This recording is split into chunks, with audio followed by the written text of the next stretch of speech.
The Boston Celtics dropped game 5 against the Golden State Warriors. Now the Warriors are up 3-2 and have taken command of this NBA Finals of the series.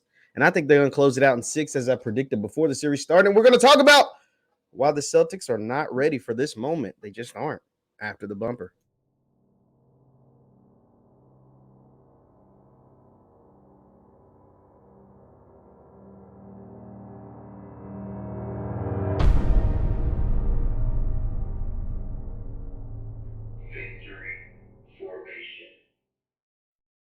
What's up? What's good people? What is good people? My name is JeffLightsYJr. Here at the Black Boss channel and Victory Formation. Thank you guys for tuning in. Be sure to hit that thumbs up button, a like, share, and subscribe, and hit the notification bell because we upload every single day. The Golden State Warriors, thanks to Andrew Wiggins. Mr. former number 1 overall pick, Andrew Wiggins, former Cleveland Cavalier turned Minnesota Timberwolves, now Golden State Warrior Andrew Wiggins.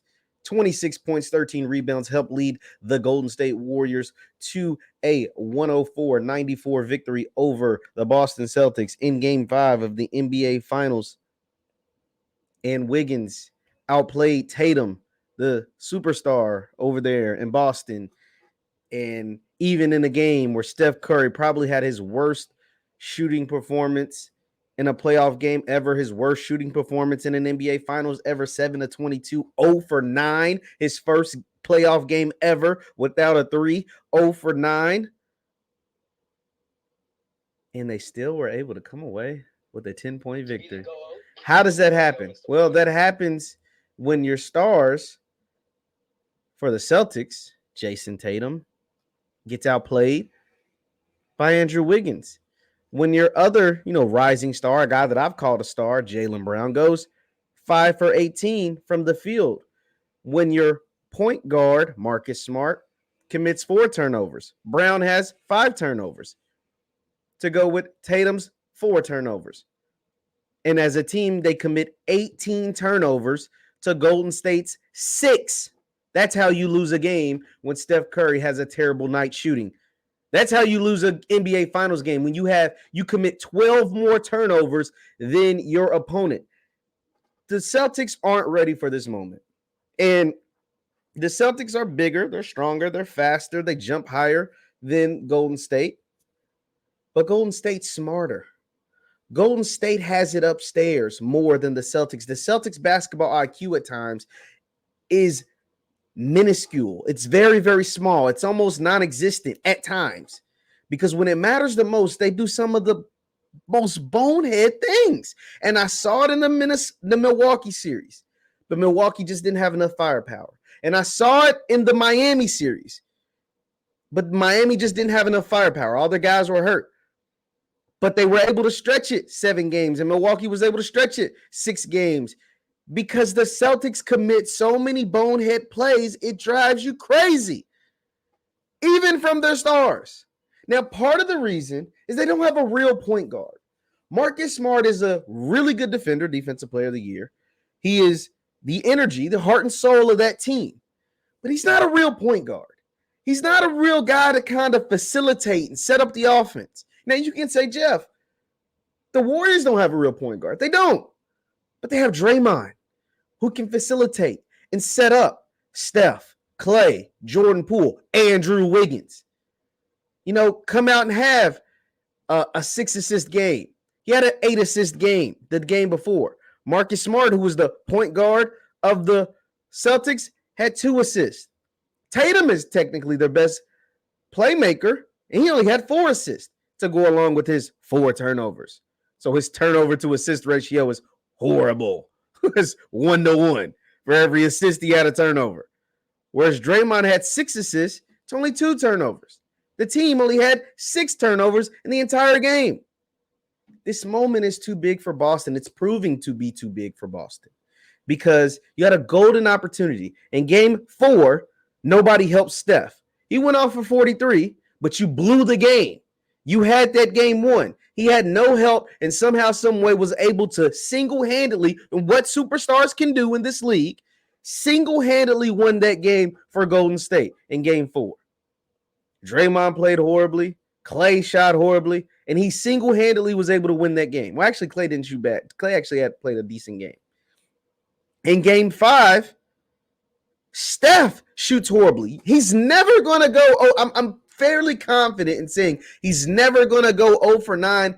Definitely not in this series. He might not never go 0 for 9 in a playoff game or in a regular season game ever again from three-point line. And you had this game in the balance. You won the third quarter. Normally, when the Warriors, they have their avalanche in the third quarter, Boston actually won the third quarter 35-24. Came out of the third quarter with a lead after losing, after being down the entire game. And somehow, some way, you allowed Andrew Wiggins to dominate the fourth. You allowed Clay to find his jumper. And you left with the loss. This is continuing to prove to me it's not coaching. It's not the lack of talent, lack of weapons. The guys aren't ready for the moment.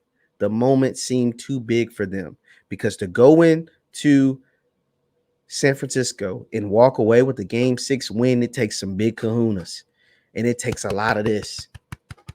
And the Celtics didn't have it at the end of the game last night. They didn't have this. We really lament Jayson Tatum. We love his infatuation with Kobe Bryant and all of that stuff. He looked tired at the end of the game. Now, he played 44 minutes. Can't be mad at him. It showed. At the end of the game, it really showed because he looked tired. Jumpers were falling short, air balls. Same with Jaylen Brown, 5 of 18. That's just unacceptable. You're not going to beat the Warriors when your second best player goes 5 of 18. And remember when Horford and Derek White were hitting all those threes in the early part of the series, or when Grant Williams hit 7 threes to close out Milwaukee? Yeah, you ain't getting that no more. That ain't happened. Grant Williams finished with 3 points. Derek White finished with 1 point. 1.21 minutes is disgusting. I'm just being honest. Al Horford, 9 points. It's a little rough, guys. It's a little rough. The moment looks and seems to be too big for the Celtics. For the Warriors, even when their best players don't play well, they're rising to the occasion. They're rising to the occasion. They did so in Game 4. They did it again in Game 5. Jordan Poole stepped up last night. Wiggins is having the best.